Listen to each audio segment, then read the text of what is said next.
My name is Barbara Shannon. Today is March 31st, 1981. This is the second and concluding interview with Ethel Glad of Lindsborg, Kansas.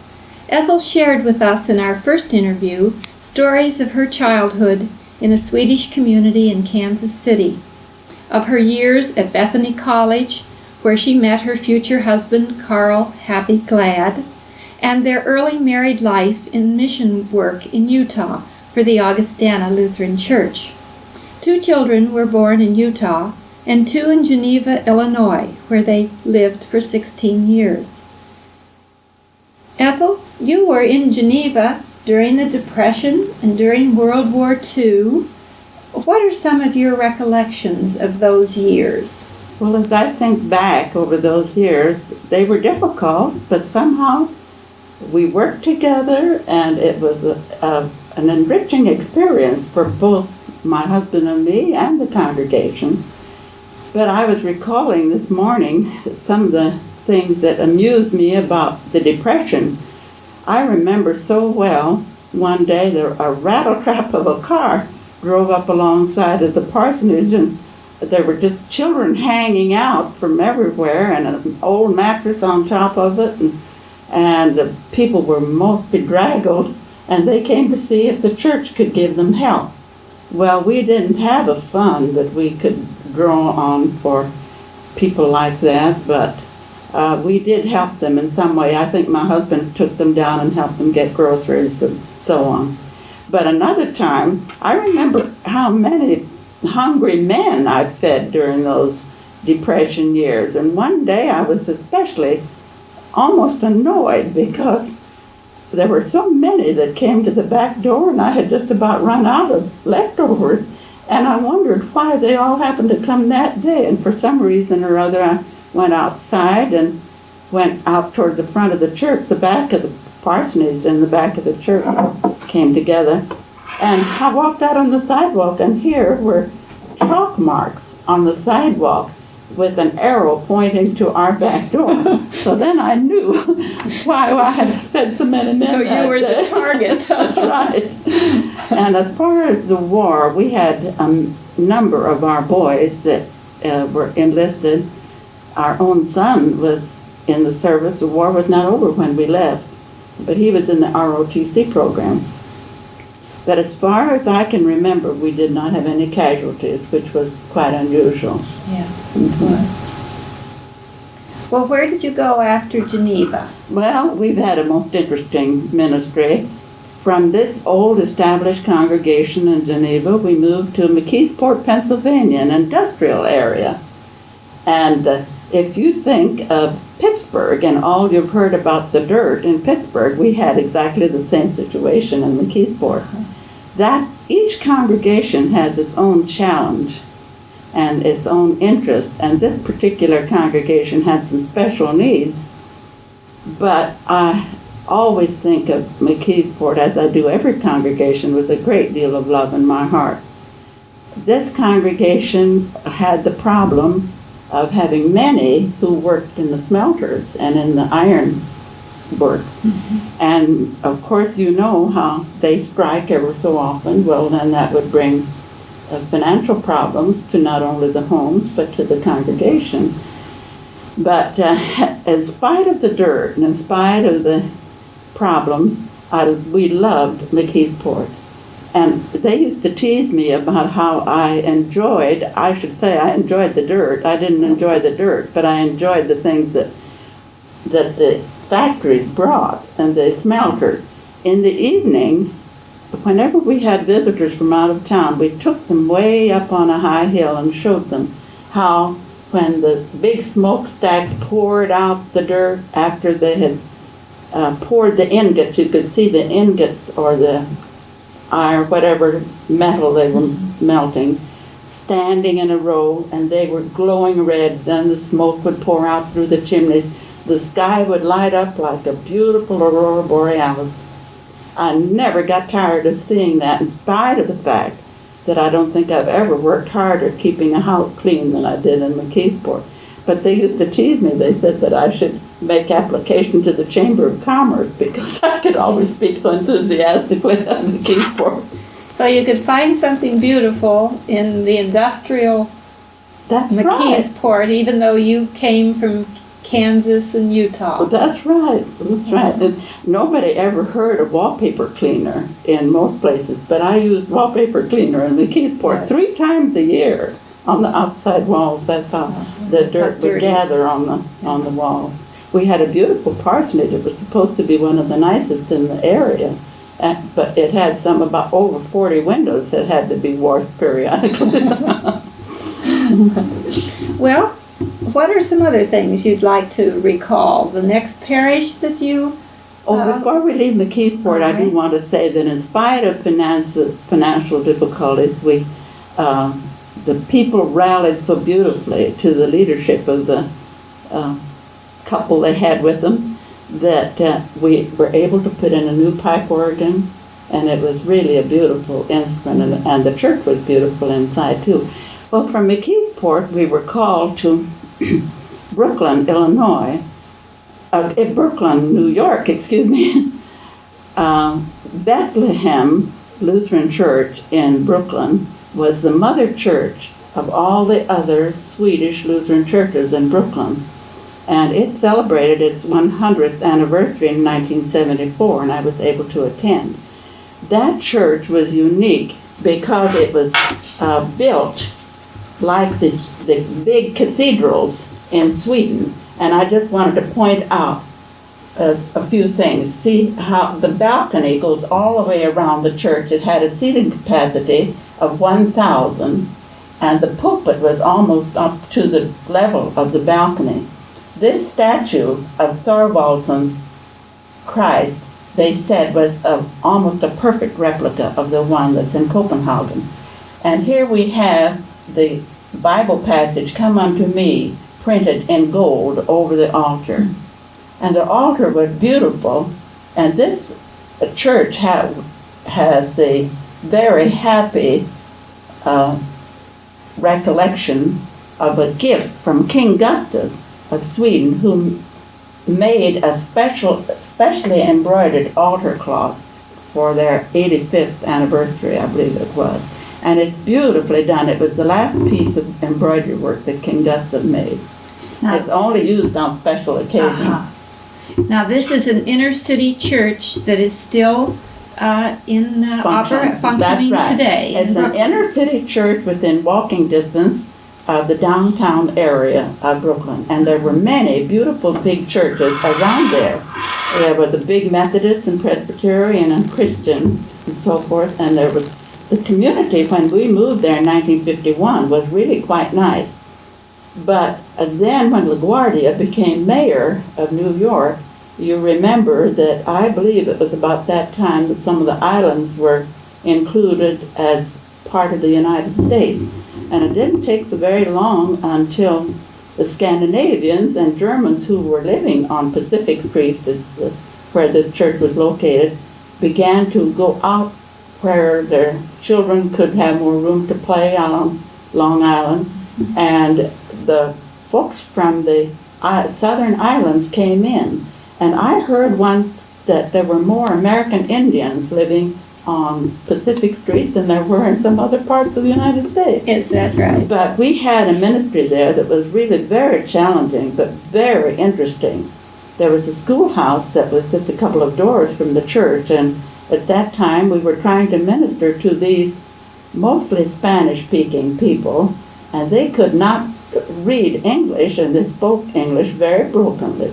So the children that were in school couldn't really get out of the schoolwork what they should. In fact, the teachers said they just passed them from one grade to the other.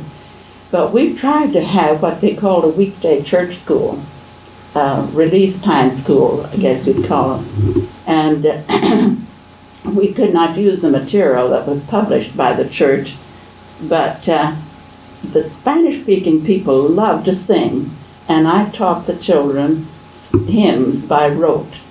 And out of 35 children that attended from this school, there were 5 that could speak and read English. The rest of them were Spanish-speaking people. but they were beautiful people. Well, of course, because we couldn't use the material that was printed, my husband he had a film strip, and he threw the Bible stories on the screen and held their attention by telling the stories. And they had so little to do with that my heart just ached many times when I looked into the one-room, two-room apartments where the children came from. And I happened to have visited several of them, so I know how they lived. And it was almost unbelievable. I have seen babies lying in windows, just on the windowsill? Right on the windowsill. They had a screen to protect them from falling out. But you see, these were old brownstone houses that had wide windowsills, and I've seen them lying in the windowsill. And there happened to be a lady living next door to the parsonage that would often come over and ask me for help, borrowed money, or asked me if I could take care of her newest baby. And she said one day that she didn't have any curtains to put up at the window. Well, because we had lived in sooty McKeesport, I happened to have 3 pairs of plastic drapes that were really quite pretty, and I wasn't using them in Brooklyn, so I gave them to her. And I still remember she was so thrilled to think that she could have those at her windows. Well, I visited her one day, and all the beds, they had 5 children, herself and her husband, living in one room. And their own bed was one that folded down from the wall. The big bed was down. They had a crib and a bunk bed and a buggy. And there was barely room to walk between the pieces of furniture. And I said, "What's the matter? Are the children sick today?" It happened to be raining. And she said, "No, but they have no place to play, so I have to keep them in bed." And it was really so sad. They had no table where they could sit down and eat a meal together. I really don't know how she fed them. She had twins, and they had rickets badly. And as I looked about the room, I saw there was one faucet, and that was cold water, and just a wash basin, no sink, but just a wash basin, and one chair and one table where one person could sit. And that was the extent of it. And they had to share a bathroom with other people on the same floor. That was just typical of the way that people in an area lived. Now, was your youngest daughter in high school when you moved? She was in high school. She was a senior in high school when we moved to Brooklyn. Mm-hmm. And many times I was frightened because as the areas changed, I just was always glad when she came home. Mm-hmm. And my eldest daughter was a nurse at the Presbyterian Medical Center. And when she worked night shifts and would come home at 2 o'clock in the morning, mm-hmm. I was really worried. Mm-hmm. But then fortunately she was able to get an apartment close to Presbyterian Hospital, and that didn't last too long. But I hardly dared to walk. In fact, when we first came to Brooklyn, I wasn't frightened, but then I did have a man follow me one night. We had to keep our car in a garage a block away, mm-hmm. and I let my husband park the car, and I walked by myself, and a man followed me, and then I didn't do that after that. So, well, how many years were you in Brooklyn? We were in Brooklyn 8 years, but in spite of all the difficulties as far as neighborhood and other things were concerned, we loved that area too. And when I forgot to tell you that the reason my husband was called to Brooklyn was because he could preach Swedish. Oh. And there was such a large influx of Swedish people that were still coming directly from Sweden to New York to get work. Girls that were looking for any kind of work, teaching or housework, whatever they could do, just so that they could get over to the United States and see the country. We had 2 very fine girls that were teachers in Sweden that came to Brooklyn and did housework, and they earned enough money there then that they could travel on down to Washington, D.C., and then they got a job there and so on. But because he could preach Swedish, he was especially asked to accept that field. Yes. Because there were lots of pastors that could speak Swedish, but they couldn't preach it. Mm-hmm. And he had 2 services every Sunday, Swedish and English services, all through the 8 years that we were in Brooklyn. Right? That's right. There's a big Swedish element in Brooklyn. We don't think of Brooklyn, New York as having a Swedish community. No, that's right. Mm-hmm. It's a mixture. But, when you've lived in the New York area almost 20 years, it gets into your system a little bit. Every once in a while, I sort of long for the metropolitan area. It was a beautiful sight. And we'd take walks down along the East River in Brooklyn Heights and watch the ships come and go. And it was really quite a sight. Mm-hmm. Well, when you moved from Brooklyn, you didn't move very far away, did you? No, we didn't. We moved into what they call, even to this day, the bedroom of New York City. We moved up to White Plains, New York, where my husband had the privilege of building a new church. That was a challenge, too. They really should not probably have built, and had he been there from the beginning, maybe he wouldn't have. But they had a little difficulty. There, the neighborhood the neighborhood had many wealthy people that didn't want a church close to them because they thought it would bring in too many cars and too much commotion. Mm-hmm. And so the lot had been given to us, and they had paid the architect, and so the pastor that was there had gone through a great deal, and he didn't want to stay on any longer. And even though my husband was 65 years old at the time, they asked him to come up and build the church. So that was quite an interesting experience. Mm-hmm. I'm amazed at how long your husband worked in the ministry. He didn't retire till he was almost 75. That's right. That's right. And he had some, it wasn't an easy, he didn't go to easier and easier assignments. No. He kept going to challenges all the time. Right. In fact, one of the ladies in White Plains told me when I was visiting there once something that I didn't know they had thought. But she said that when we learned Pastor Glad was going to come up to White Plains, I thought, well, he's 65 years old. He just thinks this will be a nice place to retire. But she said, I soon found out differently. He was not ready to retire. No, I should say not. But it's been such a joy, and in spite of the various challenges in the various congregations, they've all been so responsive to the efforts of their pastor. Well, tell us about the last place that you went, to Long Island. Well, then, White Plains is just across Long Island Sound, you see, from Long Island. And when you say Long Island, it is Long Island. It's 125 miles long. You don't think of it. Mm-hmm. Brooklyn is on Long Island. Brooklyn is on the west end of Long Island. Mm-hmm. Well, then we almost got out to the east end of Long Island. We were called, my husband, you see, it's a rule of the church that when a pastor becomes 70 years old, he has to turn in his resignation, which he became 70 when we were in White Plains. And so he had to tell the board that he was 70. They didn't know it. And they called him to remain another year. And that was also the rule of the church. They could call a pastor for a year at a time. So they called him, but the children thought that he had worked so hard that he should accept the offer that he had to become a calling pastor out in Huntington. Well, that was just a 2-year agreement. And there he called on shut-ins and on new people that moved out into the area. Long Island became populated very rapidly because people moved out from the city.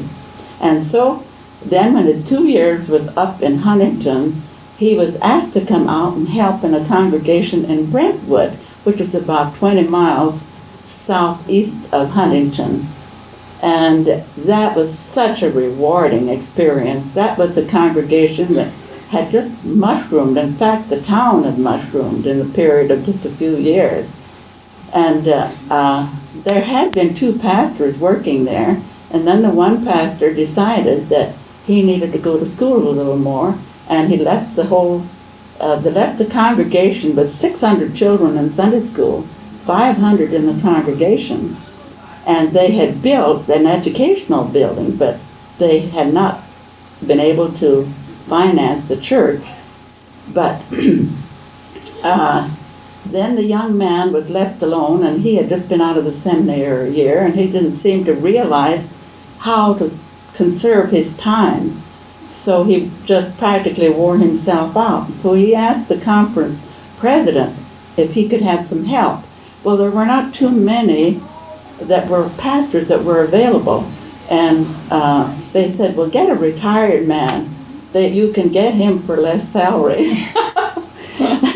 And we were happy to accept that call. But then it happened that the young man decided that maybe he should make a change in vocation. He wanted to get into other type of work. And we felt very badly about his leaving the ministry, but because my husband and he worked together so beautifully, like father and son. Mm-hmm. And he was just like a member of our own family. But anyway, then that last year that we served out in Brentwood, my husband was alone with that large responsibility. Had 2 Sunday services and 3 confirmation classes, and he had the senior class, which numbered 30 in number. And they met in the evening, and they were 15, 16, 17-year-old young people. And for a man that was 70 years old to deal with a group like that, you can imagine how weary he was when he came home from his evening sessions. But the work was really most enjoyable. By May of 1969, they were able to get another man.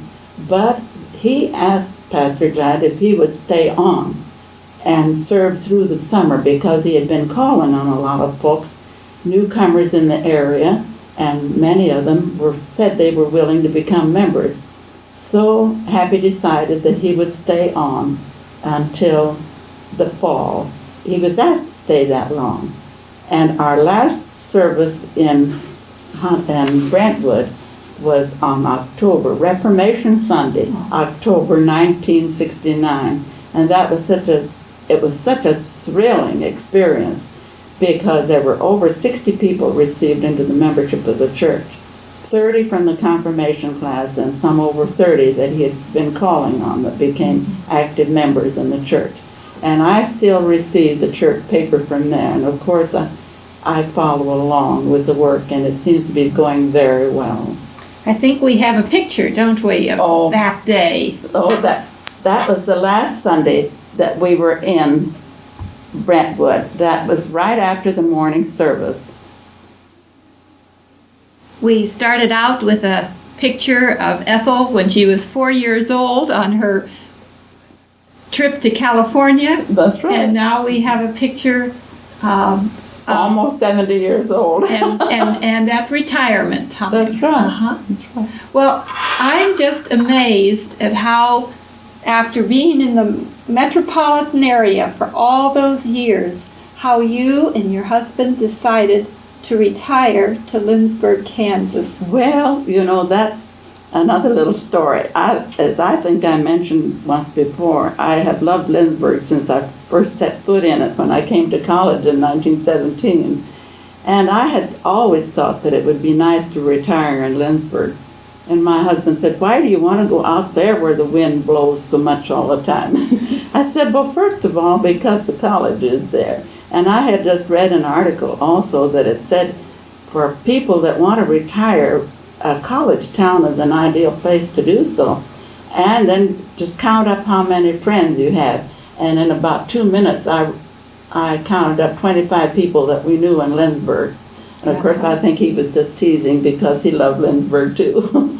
But we built a little home here in Lindsborg and retired in 69, and were able to live together just 1 year when he was taken with a sudden heart attack. Uh-huh. And you've been here most of the time since then. I left for 2 years to spend 2 years in Madison when my son Paul was up there. But then he had an opportunity to go to Oklahoma University, and I didn't want to be up there all alone. Now, you're in an apartment, you don't have a car, No. and yet you feel very much that you can get about Lindsborg and do the things you want to do, don't That's you? absolutely correct, and I love it because I'm so close to the campus, and I'm close to the church, and I can walk to town. So far, I've been able to walk practically every place I want to go in Lindsborg. I have good friends that will take me if I ask them, but I prefer to walk. Uh-huh. Well, we have a few questions that we wanted to ask about how you feel about getting older. Do you feel now that you are 81 that you are old? Actually, no. Not until my knees start to ache.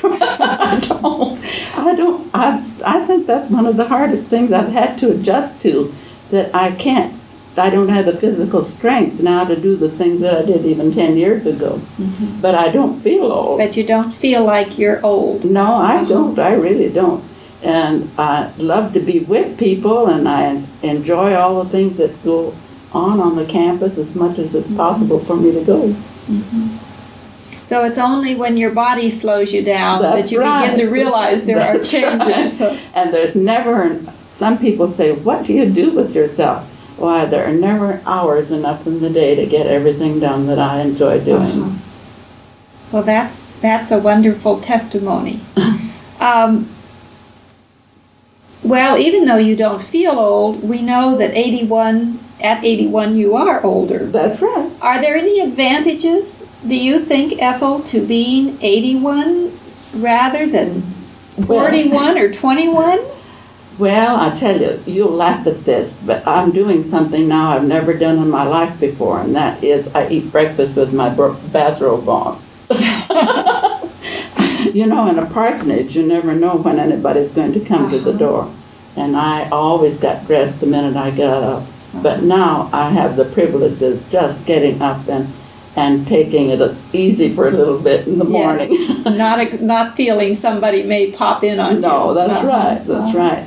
But there's time to do what I want to do, except that I can't see to do some of the things that I'd like to do. I love to do a lot, needlework and play the piano and so on. Mm-hmm. But I can't do that to the extent that I would like. Mm-hmm. Can you think of any other advantages? Of being older or being older? Retired? Well, I've been fortunate in that in spite of a number of operations, I'm still quite healthy, mm-hmm. and that's a great deal to thank the Lord for, because yes. I'm able to be out, and many people can't say that who are much younger than I am. Do you have any advice to give to people that are younger than you? Something to tell me about? Well, I don't think I need to tell you because you are doing it. I would say when my husband passed away, the doctor said to me, Ethel, he said, you should be so happy because your husband lived life to the fullest mm-hmm. until the very end, doing the thing he loved to do the most. Mm-hmm. And I think that is a good model for yes. all of us, to give ourselves, you know, in the thing that we enjoy doing and then do it with all our heart. I have just said so many times that I'm so glad that I have lived so many years to have so many wonderful memories. As I look back over the years, there were ups and downs, but somehow I don't remember the downs.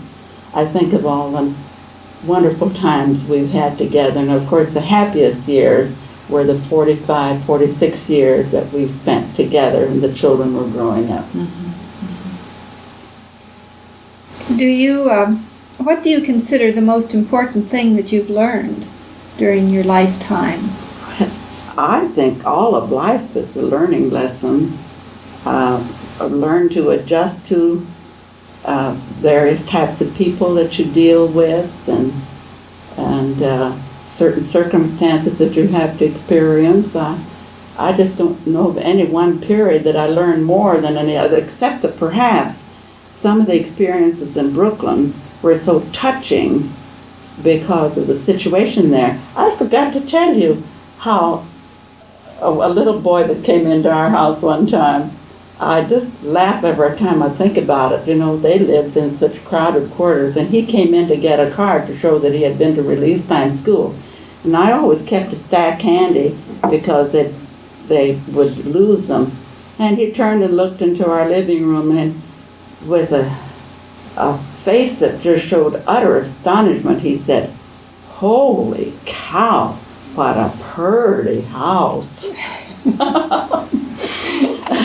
Of course, it wasn't anything extravagant, but to him it was a mansion. Yes. And then my husband answered the door one day, and a little fellow stood out there to get a card, and he came in and he said, "Do you live in this whole house?" So that just shows how really destitute they were. What small quarters they were what used small to. quarters they had to live in. There was one thing about those folks, though. They appreciated the church. They really did. And there was many of the Spanish-speaking people, of course, belonged to the Catholic Church. But those that lived on Pacific Street evidently had not found a church in their neighborhood. And they considered my husband just as a father because he wore his clergy collar, and they would come to him for a number of things. You know, one man I remember had a sick baby one time, and he came to Happy and asked if he had any holy water he could give him. So you see, there was in spite of the area, there were many, many rewarding things about that. And that's true of every congregation. Each congregation had its challenge, and there were many human interest stories that I recall, which mean a great deal to me. Yes. Now, how many grandchildren do you have? I have 12. 12 grandchildren. 12 grandchildren, and I'm very proud of them because they have all done so well. And now, the oldest is how old? He's 30, and he's a captain in the Army and has just gotten his master's degree in history of all things, so he takes after his father. And he expects to be sent overseas now very soon. He doesn't know quite where it will be. And then I have another grandson that is in medical school in Madison, and one grandson in Sacramento is going to medical school. So. And the youngest grandchild? The youngest grandchild is 15, and he lives in St. Louis, and he's quite musical. So perhaps I don't know just what he intends to major in. Do you have an opportunity to visit your children? Not too often because they're so scattered. My youngest daughter is in Baltimore. I saw her youngest daughter graduate from high school. Now her eldest daughter is graduating from Towson and is going into some special clinical psychology. She's going to go on for graduate work in Baltimore University next year. But you see, I live in the middle of the United States, and I have them scattered from coast to coast. So they almost have to come and see me, which doesn't happen very often. But the telephone is a wonderful thing, and when you can keep in touch with your family by telephone, it's a marvelous. So you feel in touch with them? I feel very much in touch with them, in spite of the fact that I don't see them too often. Yes. That's a good feeling to not feel forgotten. Oh my, no, all the children and the grandchildren are so thoughtful. So. Well, I think that I'm almost at the end of the questions that I can think to ask you. Can you think of any other stories or recollections that you still want to share with us? Well, just offhand, I'm not sure that I can, except that this has been a most enjoyable period for me because I've been reminiscing so much. And of course, there are so many wonderful things to tell. As I said, human interest stories, and I've met so many wonderful people.